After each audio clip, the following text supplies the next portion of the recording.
ဒီကောင်မလေးကတနေ့ကိုအစားအသောက်တွေအများကြီးစားရတယ်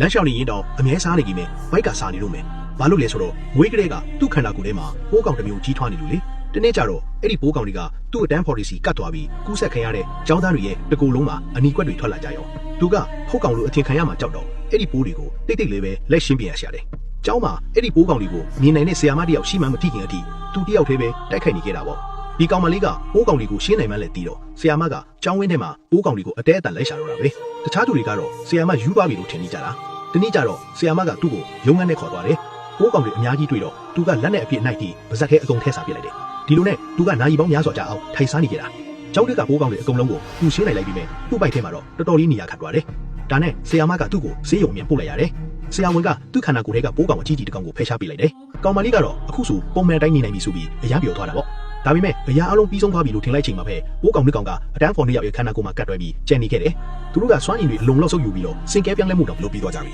။နောက်တော့ပိုးကောင်တွေထင်းချူထားတဲ့လူနှစ်ယောက်ကအတန်းနဲ့ပြန်ရောက်လာကြတယ်။ကောင်မလေးကြောက်ပြန်ရောက်လာတဲ့အခါမှာတော့လူတိုင်းကအရန်ထူးဆန်းနေမှသတိထားမိလိုက်တော့တယ်။